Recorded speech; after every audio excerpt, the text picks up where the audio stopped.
लगा जा सकता है।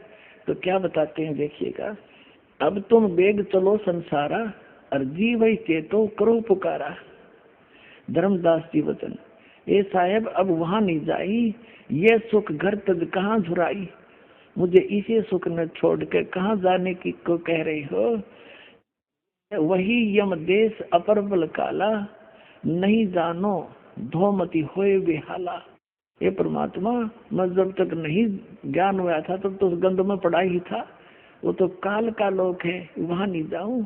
वह एक शब्द है धर्मदास जी का, मोहे राख लियो महाराज हमसे बिगड़ी है। मोहे राख लियो महाराज हमसे बिगड़ी है। बिगड़ी है महाराज हमसे, बिगड़ी है महाराज हमसे बिगड़ी है। वहाँ मत भेजो महाराज काल की नगरी है वो।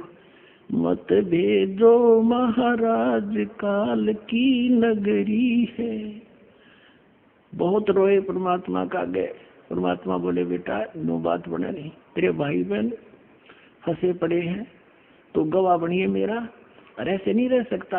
मैं तेरे साथ रहूंगा, पल पल मैं तेरी मदद करूंगा। जब तू सतनाम का जाप करता रहेगा, मेरी मर्यादा में रहेगा, तेरा काल कुछ बिगाड़ नहीं सकेगा। तो पुणात्माओं, और ये नकली क्या बताते हैं, वो है वो सतलोक जहाँ सदा सुखी। वह जाने के बाद तुम झाँको भी कोई ना इधर को, और चलो सतलोक लो सतनाम। और श्री प्रकाश मुनि दामा खेड़े वाले ये कहते हैं, कबीर साहब ने पाखंड का नाश किया, और ये पाखंड को बढ़ावा देते। अब दिखाता हूँ दामा खेड़ा वालों की थोड़ी सी झलक।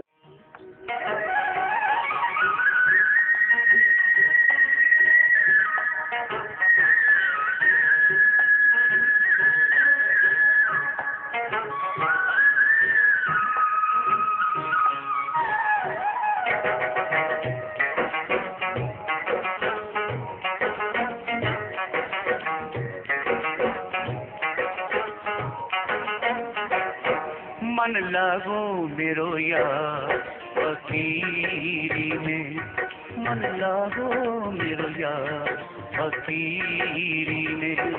फकीरी में, फकीरी में, फकीरी में, फकीरी में। मन लागो मेरो यार फकीरी में, मन लागो मेरो यार फकीरी में।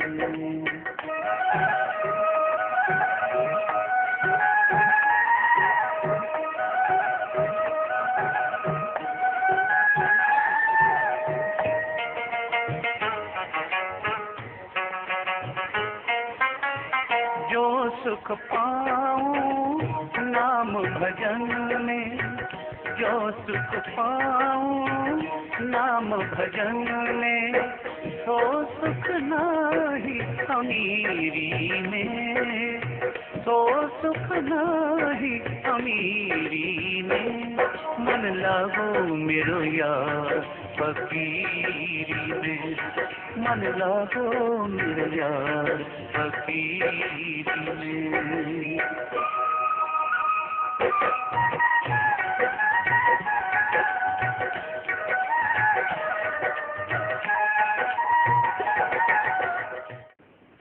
और ये कहते हैं कबीर साहब ने पाखंड का नाश किया, और ये पाखंड को बढ़ावा देते। इन्होंने समाधि पूजा बना रखी है, वहाँ पर नारियल फोड़ते हैं, और इस श्री प्रकाश मुनि नाम साहिब को एक परम संत जान के इसके स्वागत के लिए नाचते हैं, गाते हैं, ड्रामा करते हैं, ये सांग करते हैं सत्संग। ये संतों के लक्षण है। कबीर परमात्मा कहते हैं, नाचे गाए किन्हें ना मिलिया, जिन मिलिया तिन रोए। और नाचे गाए हरी भले, तो कौन दो आगन हो। अब ये जितने भी पंथ हैं,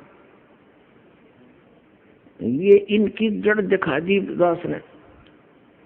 जैसे पहले हम छोटे छोटे थे, वर्षा के दिनों में ये पौधे उग जाते थे, आम के पौधे की तरह, नीम का पौधा।